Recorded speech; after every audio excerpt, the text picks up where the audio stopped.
Hello, everybody, and welcome. We're just letting folks enter into the session. We'll let people join in and we'll get started in just a minute.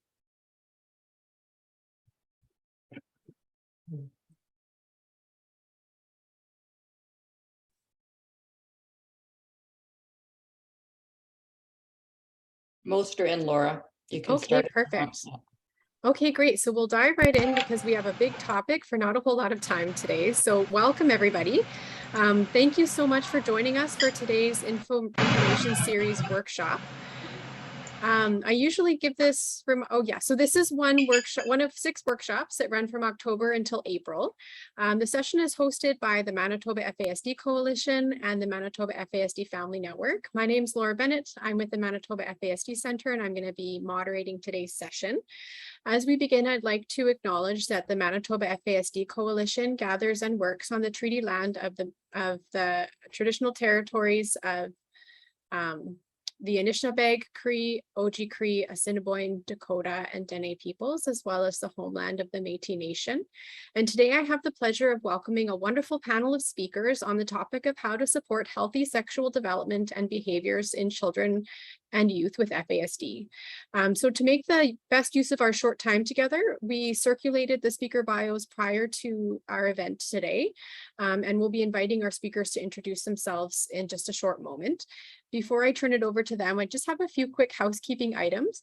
One is that today's session is only an hour long, and this is a very big topic.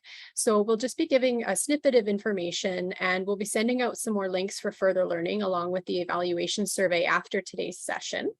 We're going to be recording today's session, and it will be uploaded on the Manitoba FASD Coalition website next week. Please place questions that you have into the chat throughout the session, and we'll be doing a question period at the end of the session, and we'll ensure that your questions are addressed at that time. And then for the sake of ensuring a strong internet connection, we ask that everyone please turn off your cameras and your microphones just to make sure we have the best connectivity as possible. So with that, I'm going to turn things over to Carly, who is our first speaker and can kick us off for this noon hour session. Great. Good afternoon, everyone. My name is Carly Thomas, and I work at the FASD support program at New Directions. I've also worked in the transition program over at New Directions, working with sexually exploited youth, and I'm a foster parent. I've been in the field in a variety of capacities outside of that over the last 15 years. So like Laura said, we don't have tons of time, so I'm going to jump right in and share some slides. Okay. Okay. So like we said, we're talking today about supporting our folks with FASD and during sexual development. And so we're dealing with this intersection of FASD and the way that it impacts the brain and the way that brain differences can show up. And then the way that hormones and sex and all of those things and puberty change the brain as well. So we know that alcohol can change the brain in a variety of different ways. We see brain differences in executive functioning, impulsivity. So understanding cause and effect can sometimes be a difficulty, and memory and sensory differences. Concrete thinking and communication are just some of the ways that we can see show up for our kiddos with FASD that can be areas that can be challenging. And then when we have sex changes the brain as well, I have up there. So hormones and puberty, these things. Carly, sorry to interrupt you. Your slide isn't coming up, like it's not in presenter mode here. Oh, okay, let's see. Sorry about that. Thanks for letting me know. We could see the slideshow, but it wasn't like started. Can you see that? There you go. Perfect. Okay. Thanks for letting me know, Andrea. Okay. So now that you can see the slides, that'll make a little bit more sense. So some things that we see with changes in the brain in the way that puberty and hormones can change the brain is that when hormones are increased, we see more activity in areas of the brain like the hypothalamus and the cerebellum, which are areas that are kind of responsible for emotions and impulsivity, which we already know there can be some challenges for our folks with FASD. So we can kind of see this compounded effect when we're looking at FASD and sexual development. Also, when hormones are introduced into the brain in adolescents specifically, we see decrease in activity in the prefrontal cortex, which is the area of the brain responsible for executive function. So cause and effect, learning, memory. And so this can be a particularly challenging time for our kids with FASD and our adolescents, adults. I also have their pleasure and orgasm can cause 30 different areas of the brain to go wild. So it really lights up the whole brain, and the brain can be flooded with pleasure signals and all kinds of chemicals that the brain really seeks. And that happens in all of us. So when we're working with our young people with FASD, we can see this kind of compounding. Okay. Oops. Sorry. Is the slide changing for us? No.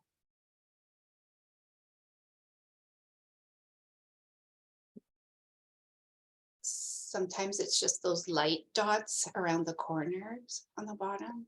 Yes, thank you.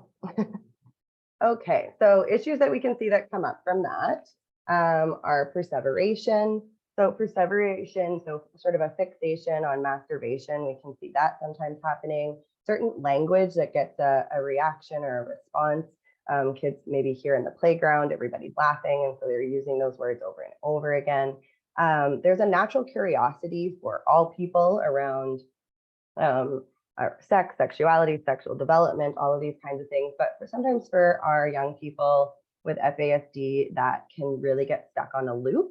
So I have a visual there that we actually use in our FASD presentation of Evan, and sort of how his brain is kind of stuck on a loop at the art table in this visual. But that can also happen with things like language around sex and sexuality and masturbation. So it can be a lot harder. We often describe that the FASD brain is like a lot like a maze rather than a nicely organized grid. And so when we have all those chemicals at play, those pleasure chemicals, it can be even harder for individuals to shift away from some of these activities in the activities during sexual development. Misunderstanding can be another big piece. So not entirely understanding language. And we often say that our young people with FASD are quite literal. So this kind of reminds me of working with a young woman who was asking me how to put in a tampon. And I said, okay, well, has anybody ever taught this to you before? And she said she'd already had sex and she'd actually already given birth. So she said to me, well, somebody had told me once, but they told me to put it inside of me. I don't know what that means. And I'm sure we all, if we work with folks with FASD, we have stories like this about literal communication. And so just an example of how that misunderstanding can happen, because that really didn't make any sense to her at all, right? Impulsivity can cause a lot of difficulties for our young people. So that path in the brain between action and thinking about what we want to do is very, very short.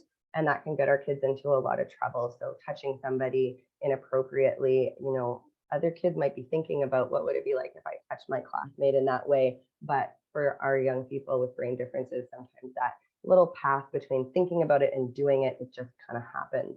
And this can result in being labeled as either predatory or promiscuous, and those labels can then follow our kids. So misunderstanding social cues can happen as well. Somebody might say hi to me. I think that means that they like me, they have a crush on me, they want to be my boyfriend or girlfriend, these kinds of things.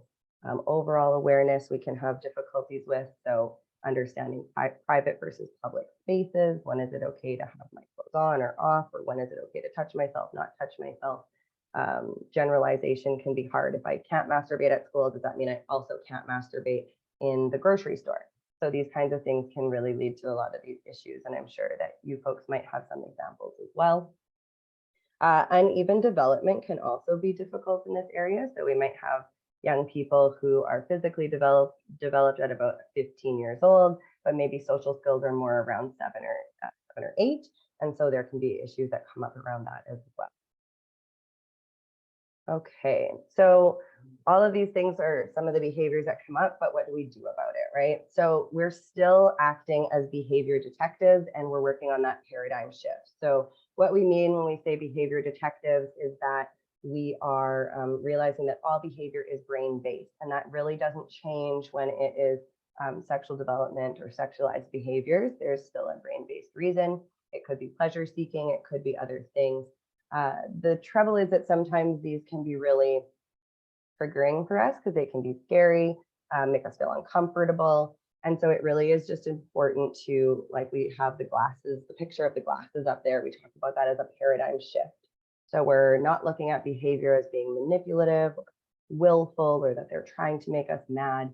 So the same with sexualized behaviors. We're not looking at it as they're trying to make me uncomfortable or they're trying to be predatory or promiscuous, right? We're just being curious about where those behaviors come from. This actually, when I was talking about this with a coworker, it made me think of an example of a young girl that I worked with who was engaging in sex with a lot of different people. And it was actually an occupational therapist who got a bit curious with her about what was going on and found that through some conversations that she was actually meeting a sensory need. And there were some like sexual needs involved with that as well, but there was a lot of things involved with like deep pressure. And when the occupational therapist introduced, it was a weighted blanket or weighted vest, we saw like a change in that behavior. And so that's not to say that every sexual behavior isn't about sex. Like sometimes it is about sex and pleasure, and that's okay. But sometimes it's, it's different things. And so just remembering that, being a behavior detective, even when, it could be more triggering behaviors for us, just kind of checking those emotions that come up. Okay, so some strategies around these behaviors that come up. So making sure that it's really similar behaviors are similar strategies that we're using with FASD overall. So we're being concrete, we're using a lot of visuals, clear communication, reminders. I know when I was working in a treatment home, we had a little guy who was putting his penis into different objects. So like in between a heavy book and different things and actually hurting himself. And so I have there under the bullets, tell me what I should do. So not just what I shouldn't do. And so in that situation, we could have just easily said, you can't be doing that. That's hurting you. That's not safe. But we had to be curious. We had to kind of be that behavior detective. And we were noticing that it was a pleasure-seeking behavior, and that just was some of the capacity challenges that were happening, that he wasn't able to understand sort of how to masturbate. And so we ended up deciding to create a social story for him.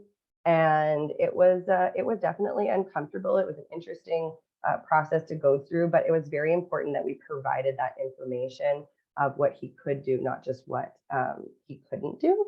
And when we first made the social story, we had some diagrams and then realized that that was actually a bit too abstract. So again, with that concrete, visual, clear communication. And so we wrecked our poor computer history at work and had to find some real pictures of penises and masturbation and what does ejaculation look like and what is the cleanup for that, and created a social story, and it was a really helpful tool. But that's what we would do with kind of any behavior that came up and we needed to do teaching. And so we have to lean into that with some of these behaviors as well, even if it feels a little bit awkward at first.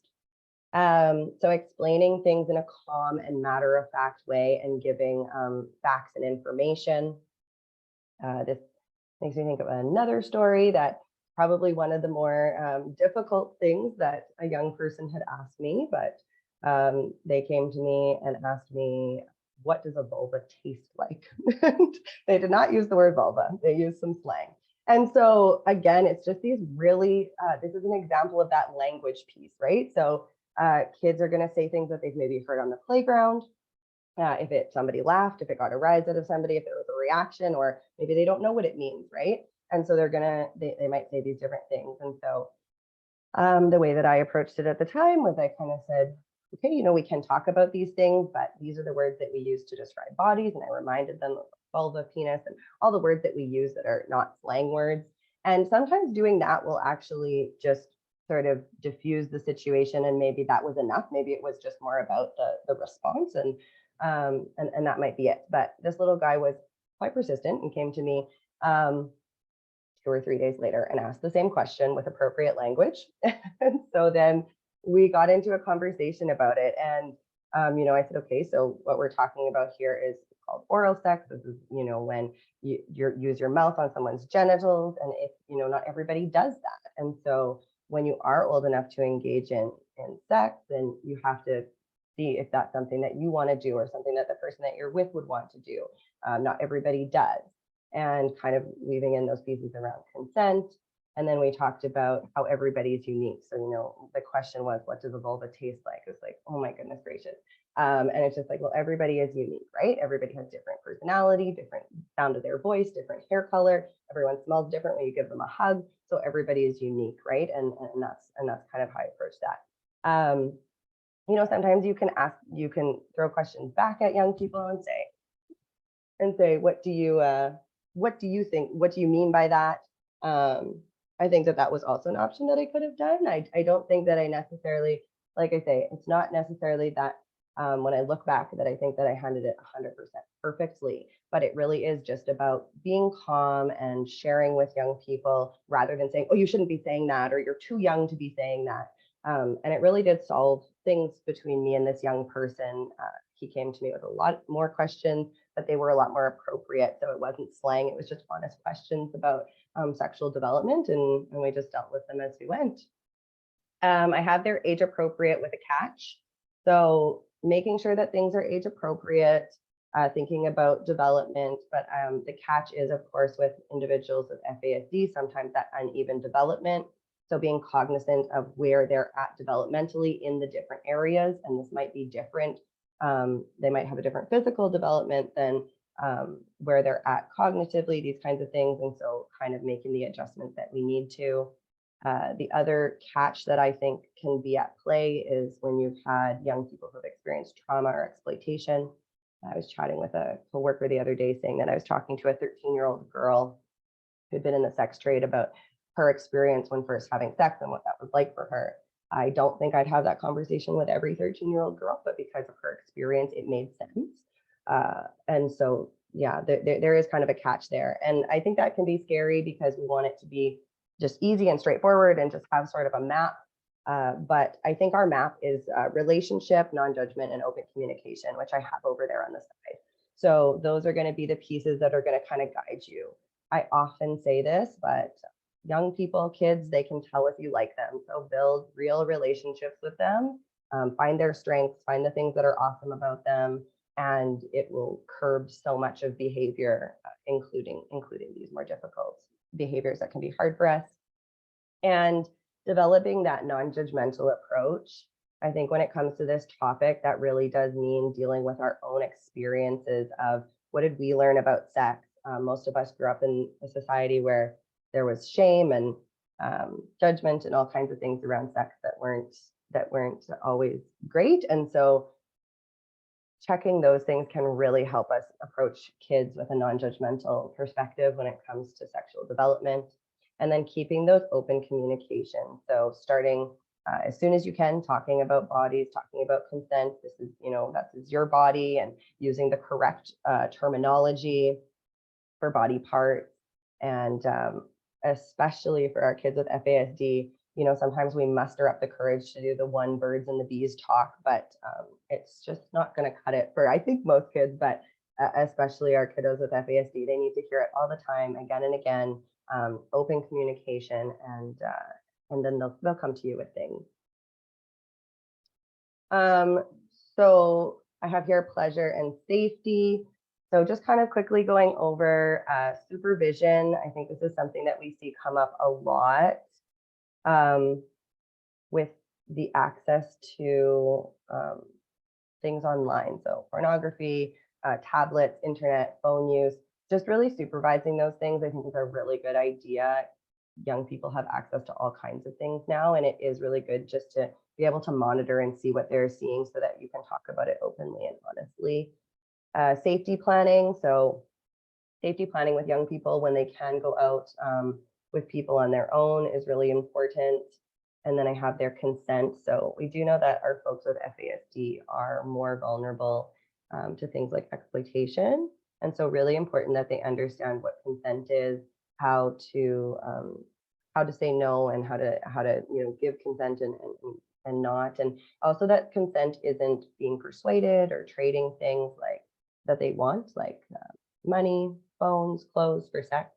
And I guess that can sound kind of scary and make us think, oh my goodness, our kids are more vulnerable. We just need to focus on safety, and we can't talk about liking sex or pleasure. But it's honestly my experience that pleasure keeps kids talking about pleasure and giving kids that autonomy keeps them safe. So I have there, sex isn't dangerous, lack of information is.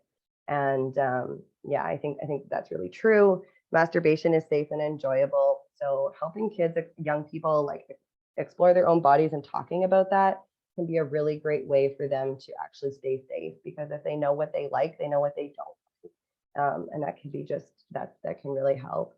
Another important piece is that pleasure is different when we've had trauma.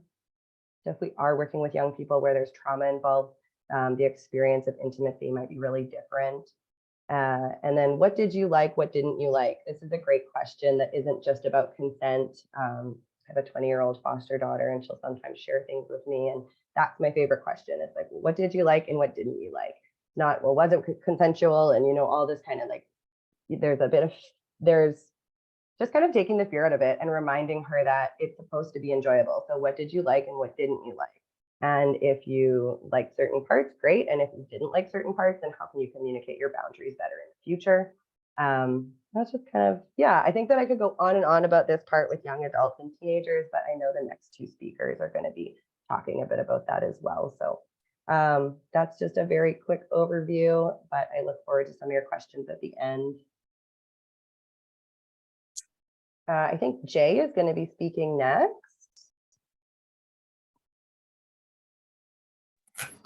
Sure, thanks.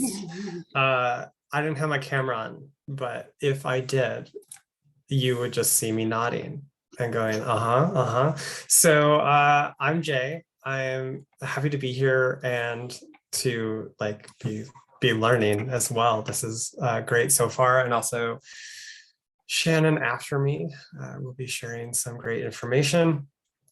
And so, sorry, I'm getting some of my screens set up here. So my name is Jay, my pronoun is they. I work for a place called CIRC, and what I'm going to be sharing is going to be a little bit more general. I think Carly and Shannon, I know they have much more experience specifically to FASD than I do. In my work at the Sexuality Education Resource Centre, I've done a lot of work around 2ST, LGBTQ, inclusion, identity, and culture, sex ed in schools, and some work around sexuality and disability, particularly intellectual and developmental disabilities, which of course there are many different types that look many different ways. And so what I'll be sharing, it's going to be a little bit of what I'm going to just take what Carly shared and add a few different other pieces. But all my pieces are going to be a little bit more general.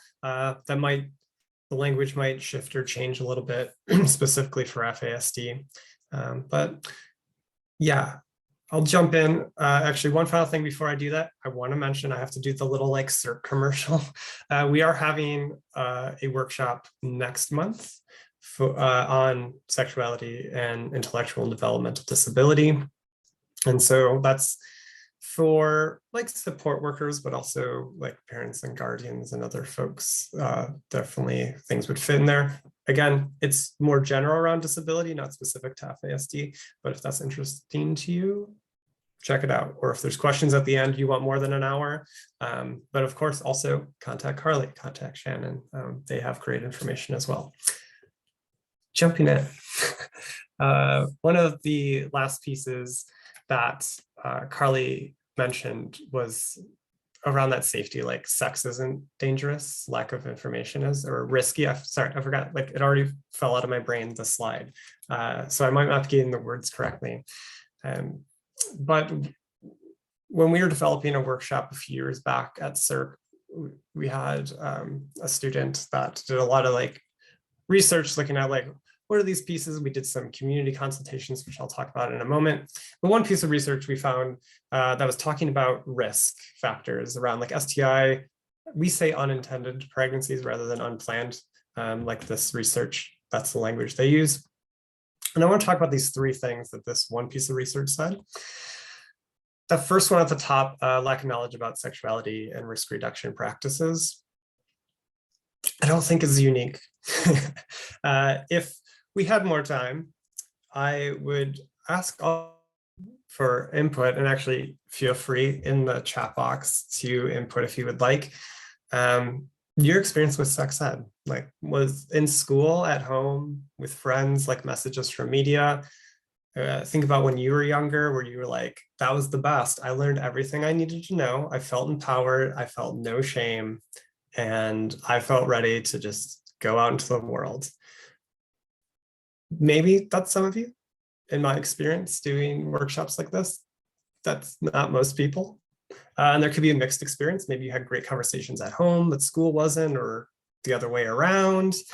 But I think because of taboos, because of many different pieces, because of like trauma, Carly brought that up, access just to conversations around sexuality, there's so many barriers to it, formal or informal conversations. And so I think for all of us, we can recognize that barrier to lack of access to information, or like, again, formal or informal education. And these second two, I want to talk about in a little different way. So difficulty with abstract thinking and medical terminology. Carly spoke to that a little bit. And then trouble relating health information to their own life experiences. So I'm going to erase these two on my slide, because if we think about it, like this research, which is looking at improving this information access, or at least pointing out these barriers for folks living with disabilities, those two, actually, I'll make them up here again, since I'm still talking about them. They come from an ableist perspective, right? Is it really about difficulty with abstract thinking and medical terminology? Is it really trouble relating health information to their own life? Or is it there's a lack of resources and teaching methods that speak to those learning styles? And is it a lack of conversations that incorporate sexuality topics into their life experiences? Again, I think Carly gave some really great examples of that, where the example of like trying to masturbate, putting like a penis into a book of that one young person, is that going to be a scenario in grade 5 in most schools? Probably not. Is that going to speak to people's life experiences? And also to give teachers some credit, or more than some, a lot of credit that teachers deserve. Teachers aren't taught to teach sexuality, period, let alone teaching sexuality to various like learning styles. So thinking the little I know about FASD, things have to be short because there's not a long attention span, and things do need to be repeated most often. So is classroom learning the best way to learn these pieces? Maybe, maybe not. Maybe what that classroom looks like would have to change a bit. So again, going back to that first one, that lack of information, I think in schools, in homes in general, for most, if not all of us, there's barriers to that conversation. Certainly for folks living with disabilities, those barriers are increased. Also, when we were developing that workshop that I mentioned, we did community consultations with a few different organizations, also with like self-advocates. So also people living with disabilities, disabled people as well. And the number one thing that self-advocates brought up was privacy. And so as we like ask them more and more questions, they're like, just privacy, we need privacy. So like, yes, information, learning, but if you think about like, if you learn about sexuality and then you never have privacy, how would you ever use that information? Let's learn about masturbation. You don't have a lock on your door. You don't have a door to your bedroom, or you have a bedroom where you share a roommate, perhaps for some folks. You know, what does that mean for privacy? Also, I'm going to talk about that word right. Like if we think about privacy as a right, how do we view that? And yeah, how is privacy defined? So also for folks that we support, perhaps they need assistance with daily activities or some daily activities, depending on the person. And so privacy is different when you have support workers or family members that support you in certain ways. And in what ways are folks or aren't they getting privacy even from those people, right? Do support workers knock on doors before they enter a room? So are they like, I'm here to do this, right? So kind of going back to that consent piece that Carly brought up, like what does that look like for someone that needs assistance in different ways? I'm going to fly through some things. There'll be questions at the end. And talking more about the rights-based piece, this slide that I have up, this is from a group called Right to Love based out of Alberta. And so it's self-advocates, disabled folks that come together and talk about the rights to love and talk about like forming relationships, like learning, you know, sexual and reproductive health issues. And so again, thinking about those barriers to sexual health information or education that we all have, they're unique for different folks. Oh, okay. I thought I just like lost something for a second. My screen flashed. But also like that right information, it's also a right for all of us. So thinking that or acknowledging that we all have different barriers to it. We all have different barriers to accessing our rights as humans. So seeing the, you know, the list of rights to love, I think that can also potentially be helpful for us to think about, where Carly acknowledged, like, these can be difficult, scary, even uncomfortable situations or conversations perhaps to have. But I think sometimes it's helpful to reframe in our brains and think about that right piece. And particularly, I think for folks with disabilities, that language or concept of quality of life comes up too, right? If we think about that, you know, quality of life, if we're not addressing someone's sexuality, are we thinking about quality of life? Are we considering whole people and looking at health holistically? With that in mind, fast forward, I want to give you a few frameworks maybe to respond to or have some conversations or maybe start these conversations with folks, knowing that people that are viewing this, you have various forms. You might be a guardian or a parent, you might be a support worker. It can look many different ways. So it might not be a formal program for like sex ed that you're doing, though that might be appropriate as well. A lot of times these are situations come up, learnable, teachable moments. So what are some ways we can respond, like our non-judgmental and all of those pieces, forming relationships that Carly mentioned? So very similarly, this is going to be really similar to what Carly just said. How many times can I say the word similar in one sentence? Sorry about that. What I have on the screen, this is called, I call it the SAFE model. Sometimes folks call it the IMB model. And so I use this with teachers, but it's applicable to what we're talking about, where sexual and reproductive health information. So for IMB, it's information, motivation, and behavior. SAKE, as you can see on the screen, is skills, attitudes, knowledge, and environment. We can't just give information, right? Like, hey, don't masturbate in public.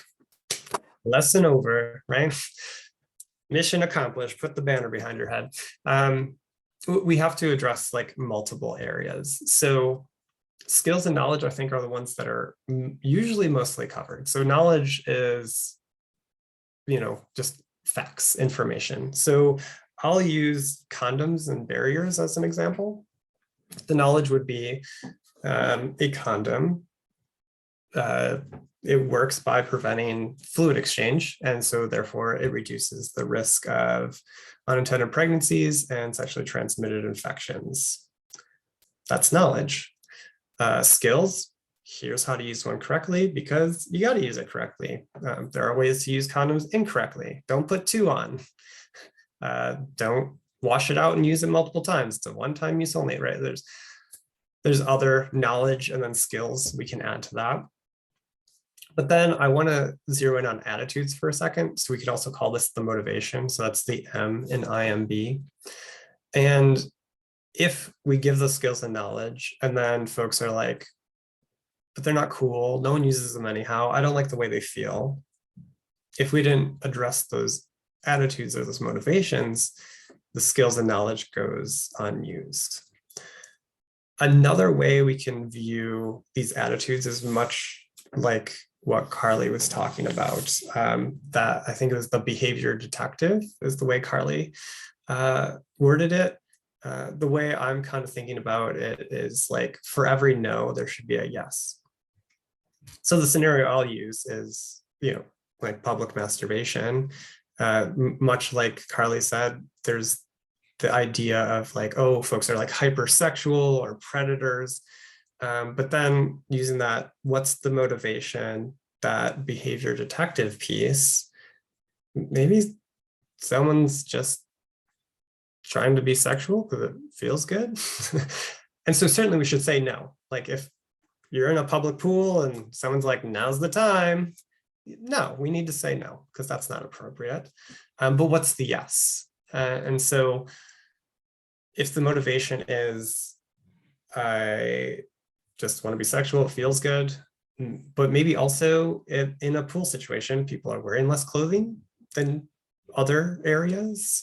Maybe there's a locker room that's a semi-private space. And so the motivation is like, now's the time. And so the yes can be, well, that's appropriate behind a locked door, in your own bedroom, alone, all of those pieces. And then environment at the bottom goes along with this. So I mentioned that privacy piece before. Maybe folks don't have privacy, right? Well, certainly I could, people might think like I could masturbate privately, all of these things, but my support worker then walks in. Is that really private? I don't have a lock on my door. I don't have a door. I don't have privacy.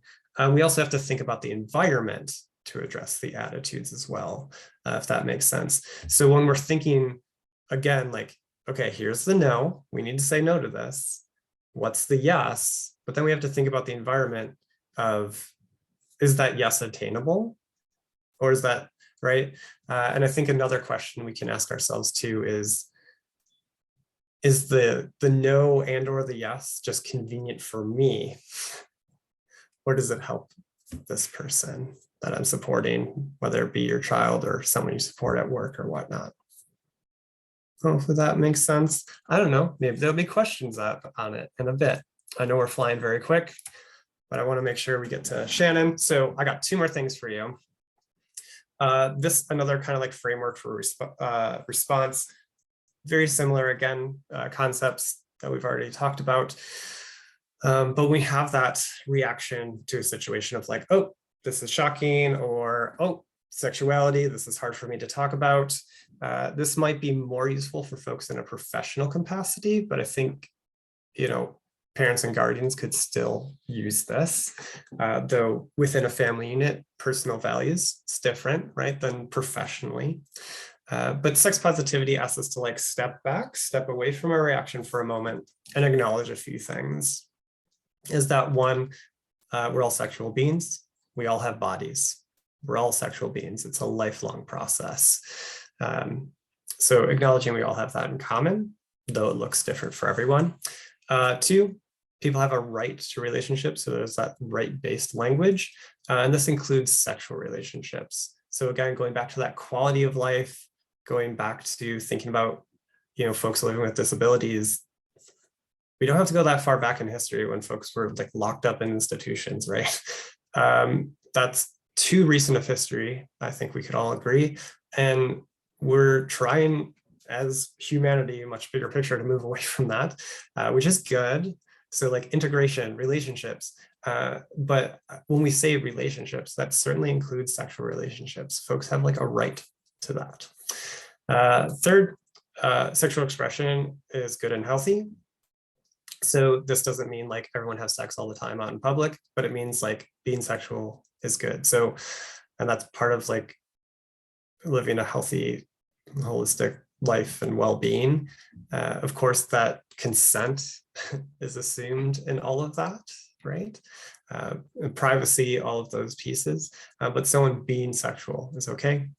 Encompasses pleasurable aspects and non-procreative aspects of sexual activity. So that includes like masturbation.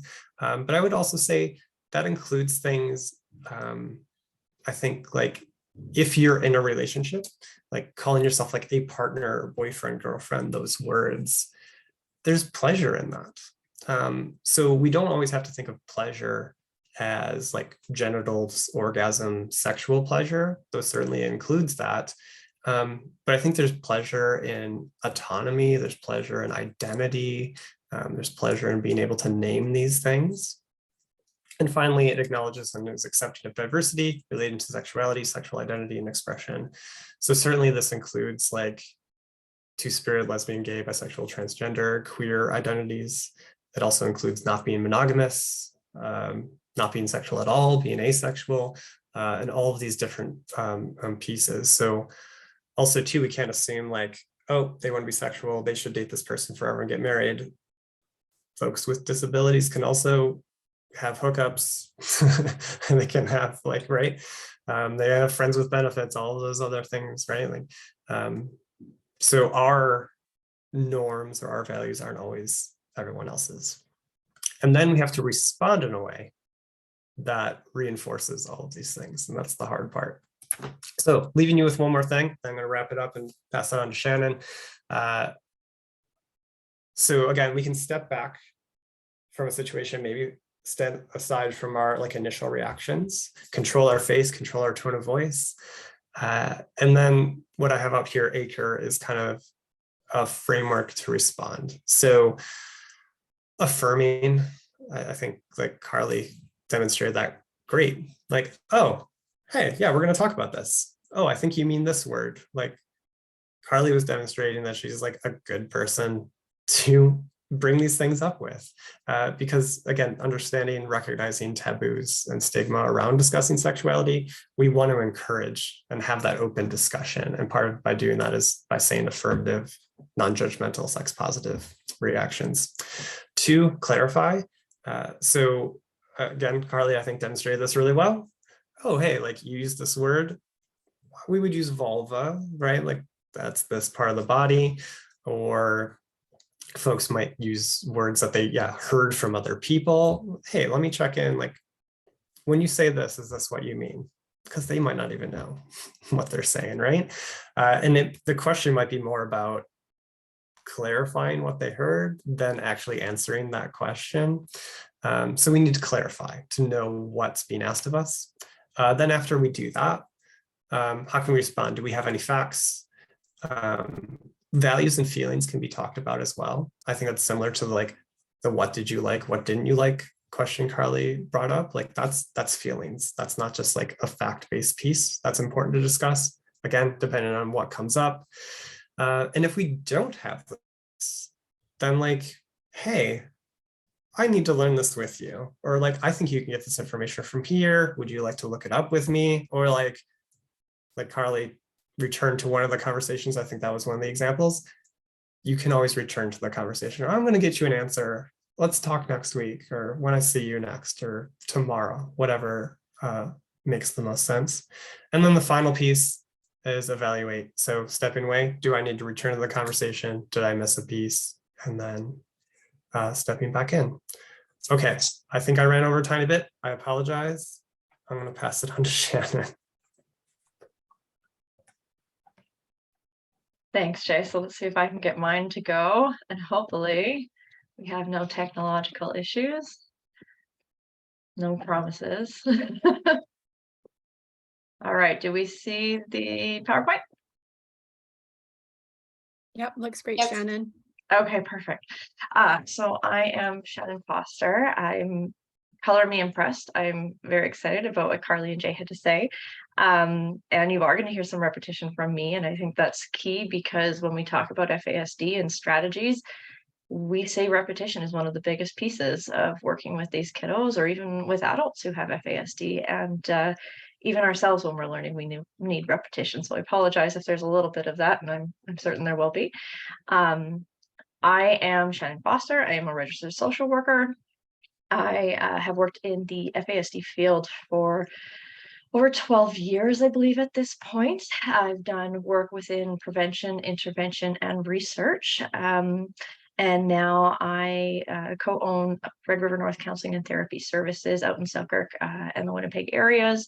And our focus is on providing therapies that are alternative, so that we can meet the need for individuals with disabilities. We do community-based services, action therapy, one-on-one therapy, art therapy, expressive therapy, any way that we can kind of meet people where they're at, rather than just in the traditional methods. So that is me. Now, please let me know if it flips or if it's not. So basically, you know, what I heard from Jay and Carly was a lot about how sexual curiosity is completely and utterly normal. It doesn't matter if an individual has a disability or doesn't have a disability. This is normal. And I also heard that it's scary.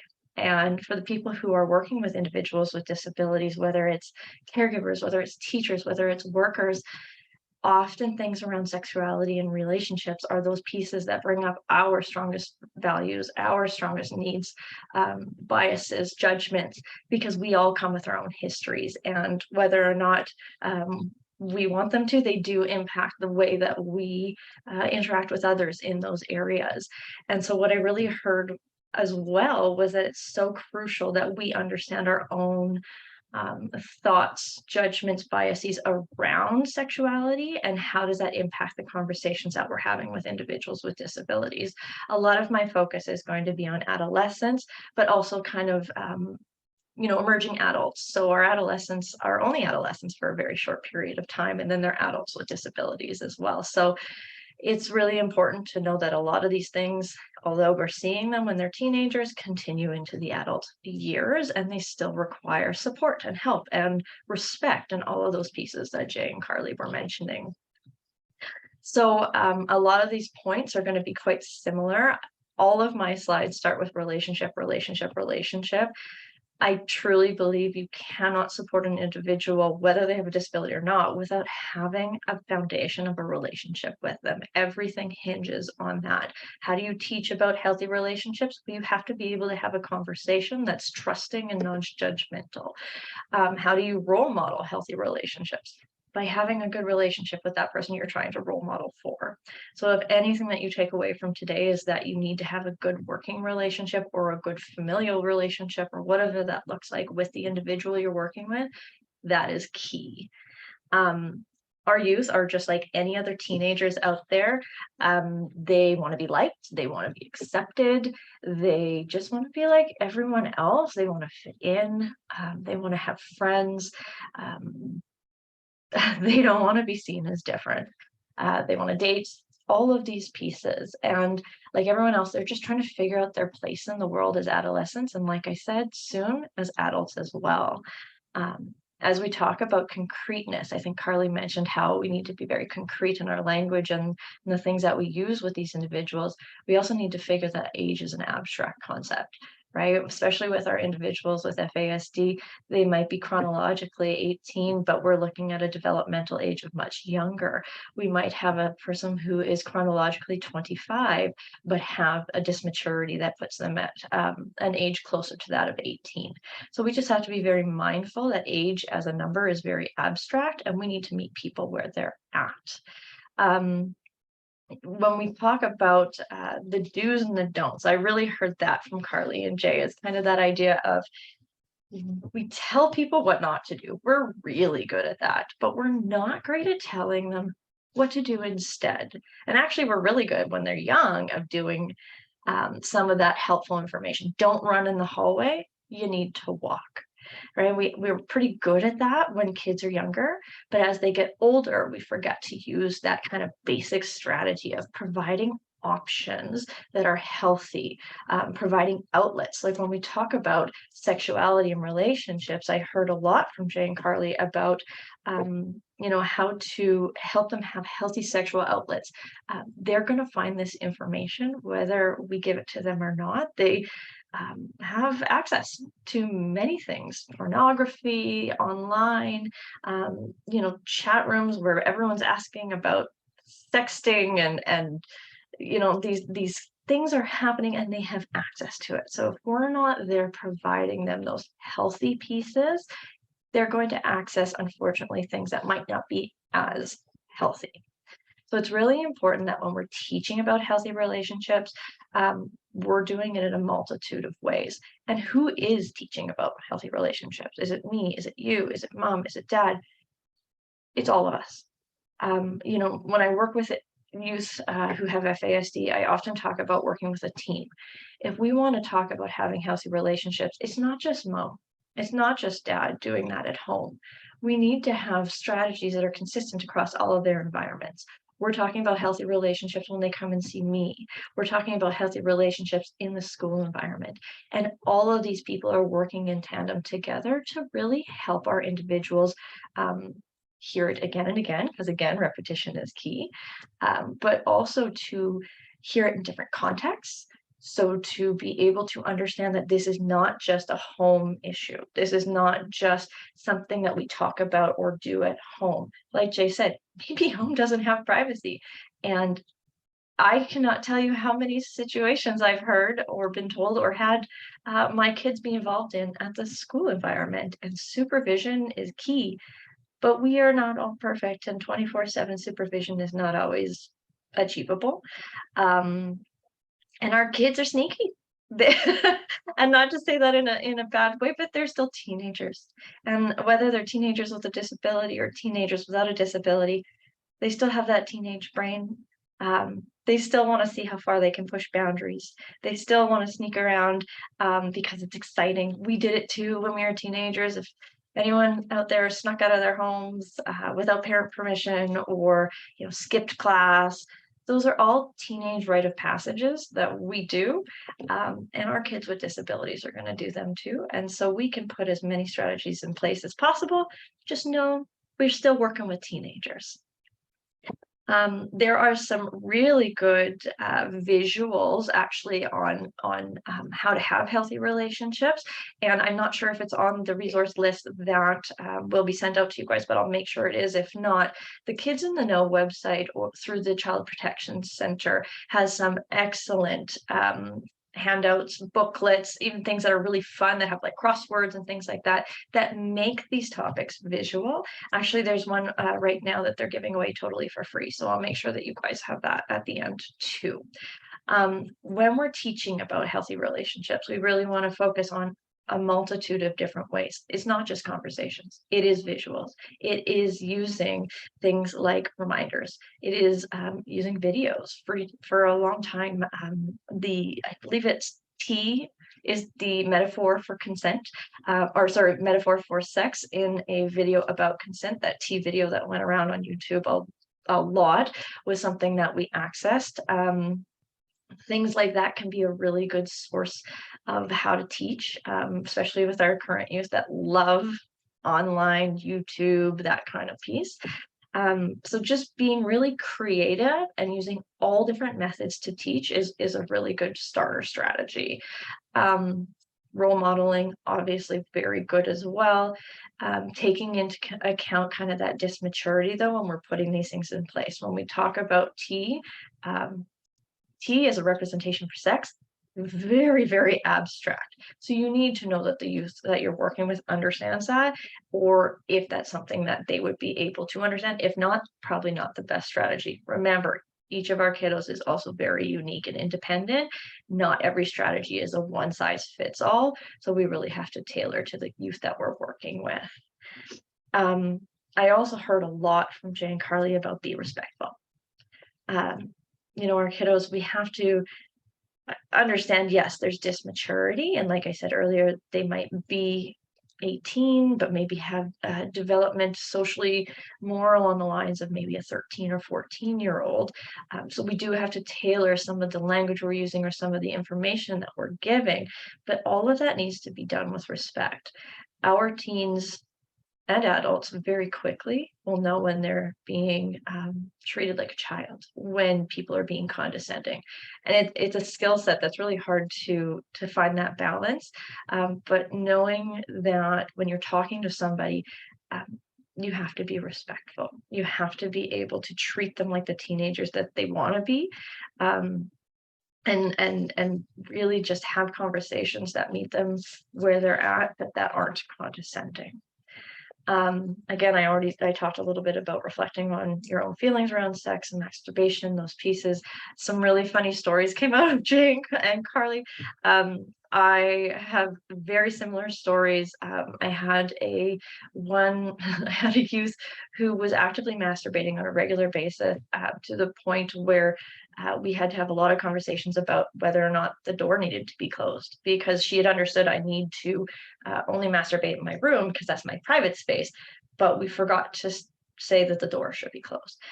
She also she was so concrete, we needed to give her timelines, because I'm in my room and I'm masturbating, right, but we can't be doing that all day long. We also have other responsibilities in our life.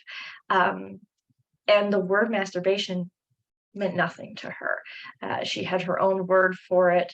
And in having a conversation with her very quickly, when I said the word masturbation, she had said, "What is that?" Even though she'd been actively doing this. And so it's really important to use the language that our teens are using. And that clarify piece that Jay spoke to as well in the last model is really crucial to help them understand the language that they're using, for us to understand the language they're using, and vice versa. Obviously, when we talk about these areas, safety is a huge piece, and I do have a couple slides. I'm not sure we'll get to all of them because I know we're short on time, but safety is key.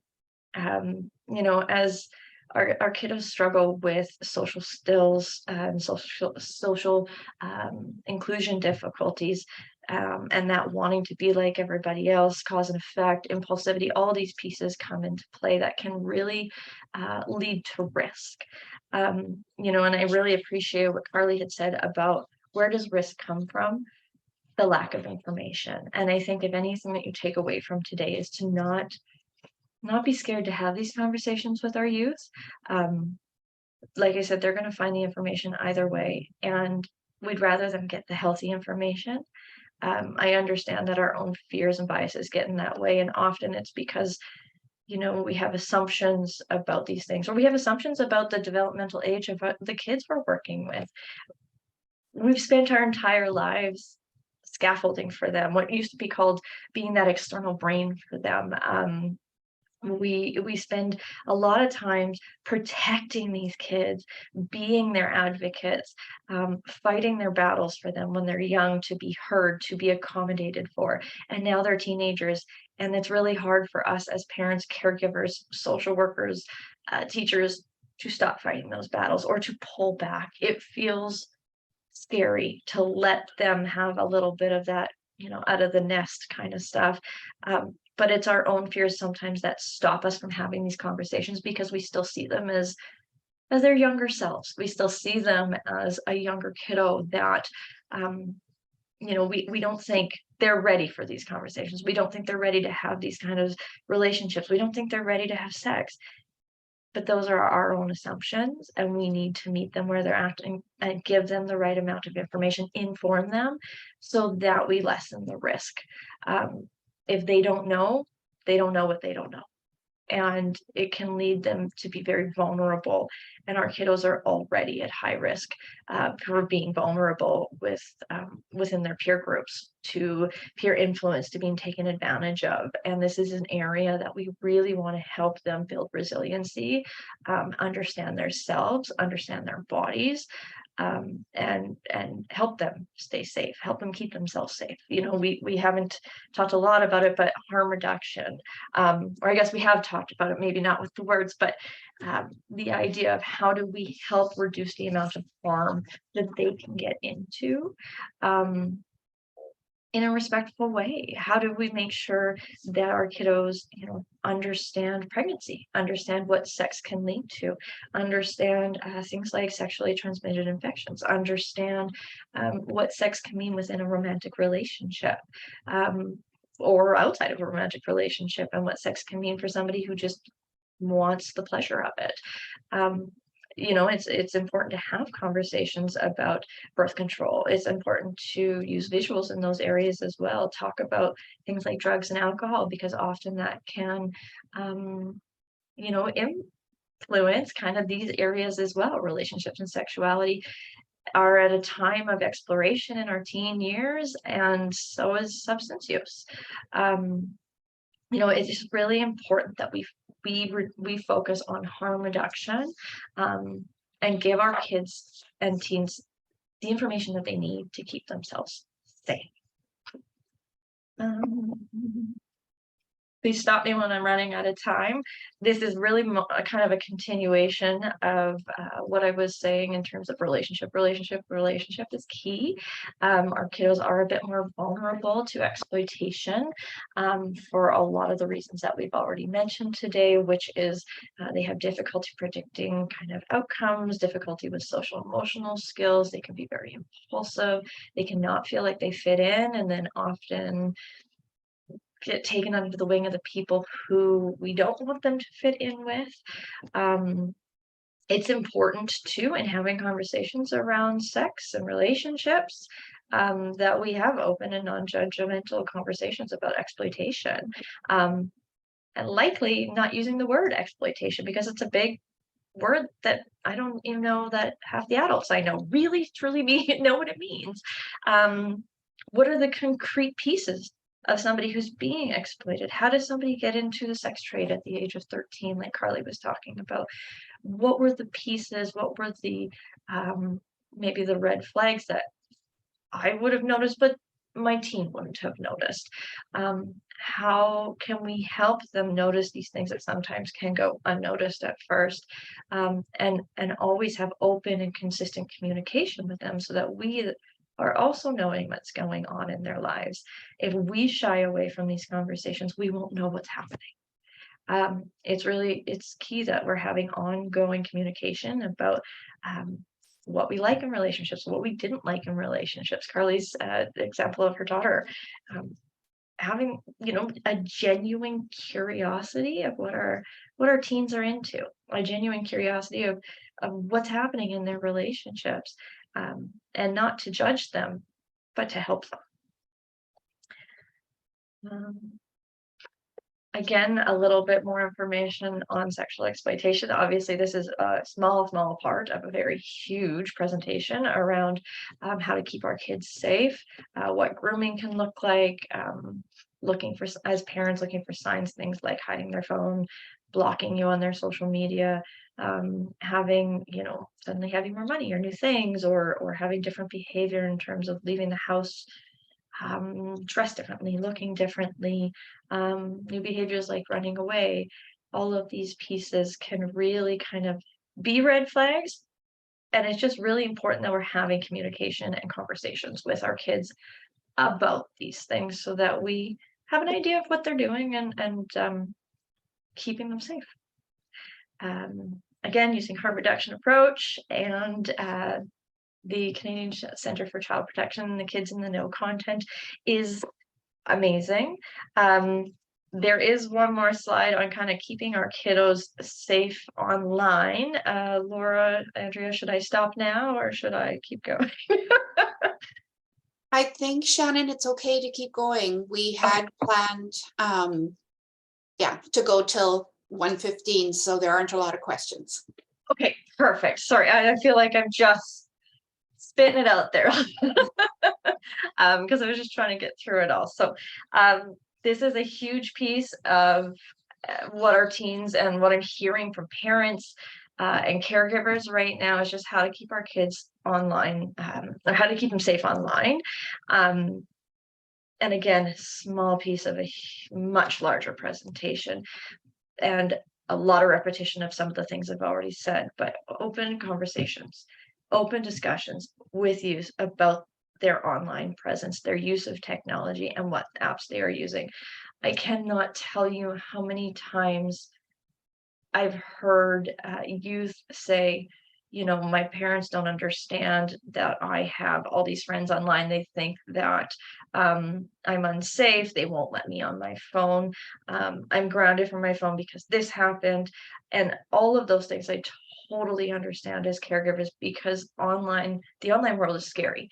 And we hear over and over again that the predators are no longer in the white van down the street. They're online. And you know, it's a really, really scary world. And if anything that I can encourage caregivers, teachers, everybody to understand is, if we don't have open communication with our youth, if we don't show a genuine interest in what they're doing online, and we just kind of take it away, refuse to kind of hear about their social network online, we're shutting down something that could be really beautiful and something that could keep our kids safe. I myself have attended, you know, presentations by the ICE unit, presentations by you know, sexual health educators who are like, these are all the apps and this is how people are, you know, getting at your kids, and it's scary. And I went home and, you know, immediately was talking to my nephew and my niece of what app are you guys on, and do you all know your friends online, and all of these pieces, because we're afraid for our kids. We want to keep them safe. But if anything that I can encourage is, try not to freak out, try not to shut down that line of communication, and have a conversation with them about, do you know who is on your friends list? Are they people that you've went to school with, people that are family friends, people that you could literally pick up the phone and call? Or are they people across the world that we don't know? And if they are, what kind of things do you put in place to make sure that you know the person at the other end who they say they are? If they say they're a 14-year-old boy, how do you know that? Rather than, you don't know that, you can't talk to that person, and get them off of your friends list. Like, having those discussions about how they can protect themselves online, whether we want them to be online doing these things or not, they're going to be. They're teenagers. And if we shut down that line of communication, then we have no idea what they're doing online. And if something terrible happens, if something they're not comfortable happens, they won't want to share it with us because they're going to be too afraid that they're going to be in trouble, or that they were doing something they weren't supposed to be doing. If you can have those conversations where you're like, I'm listening, let's talk, we're going to be able to keep them safer. Other things is just, you know, if possible, encouraging screen time use in more supervised spaces instead of in their rooms. For those people in the room who have maybe younger kiddos and we're thinking of getting them phone, this is your time now to set some things in place. When kids get phones for, say, Christmas gifts or birthday gifts, without any kind of conversation around safety, just, you know, carte blanche, here you go, you have a phone now, you know, I'm the best parent for a day or whatever. It's really important to start having those conversations with them now. This is a privilege. I trust you with your phone. I pay your bill, meaning it's when, you know, things go wrong and I need to ground you from your phone, I pay your bill, so I own it. You know, if you're going to have password protection on your phone, I need to know that password. You know, when you go to bed at night, I really need you to put your phone in the kitchen, or whatever rules that you feel are best for your household. Start those at the beginning, because if we don't, and I'm sure there's many parents and caregivers in the room now that know this from experience, it is desperately hard to rein it in at the end when something does go wrong, because we're, you know, lots of battles, lots of arguments of, you can't take my phone away, that's my, you know, why do I have to give it to you at 10 o'clock at night now? You've never had this rule before. So if you can do that at the beginning, I highly suggest it. Limiting screen time is always a really good idea. And also remember that technology can be good. I know it's a really scary topic, and people, especially in our generation, don't understand how teenagers live their whole lives on their phones. But it's really important to know that it can also be an outlet for some of our youth. Like I work rurally. I think of some of our youth, even who are, I have one youth who is a gay youth who lived in a very small rural community who had no one else who identified as gay in his community. The phone and the friends that he made online added to his acceptance of self, added to himself feeling that he had a collective group who shared his experiences. And when he would get in trouble, or when his caregiver would take that phone away, it was crushing for him because he didn't have a social network in his actual community. And so that was really his only port in a storm for a youth that felt very unaccepted at home and in his community. And so we have to recognize too that technology can also be good. Our youth with disabilities often don't have huge friends groups. They are often socially isolated or struggle with keeping peers within their own school, their own community. Online friends can be their lifeline. So know the good pieces, know the risks, have discussions, and again, find enjoyment in what they're interested in. Some days I sit down with a kid and say, "What is this Roblox thing? I don't get it. I'm old. Show me things." And they love to teach us. They love to think that they know something we don't. But it is fascinating, the online presences these kids have. It's fascinating that they build relationships on there that I've never understood in my own life because we didn't grow up with that. But they truly have identities online, and yes, there's risks, but we also need to just find enjoyment in what they're interested in and share that moment with them and understand them, and understanding is through conversations. I think I'll stop there. That way we have some question time. Thank you so much, Shannon and Jay and Carly. That was such an informative and wonderful session. So thank you. I haven't seen very many questions pop into the chat during the session, but certainly welcome if anyone does have questions at this point to either unmute yourself and feel free to ask, or pop it into the chat and I can read that out for our presenters here. Just one piece that did come in earlier, if people would like more information about the workshop that Jay mentioned, you can email info@serc.mb.ca. Jay, feel free to correct me if that's wrong, or if there's other places that people can get connected with that, because there was some interest in the chat. I'll add a link to the chat room in just a second. Oh, fantastic. Thank you. Any other questions for our panel?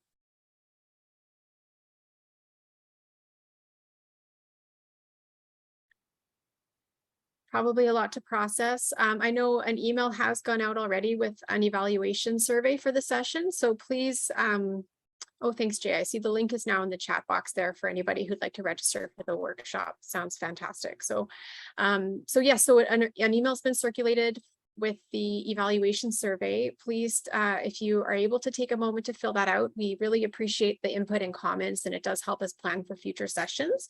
The email also contains some other links for more information about this topic.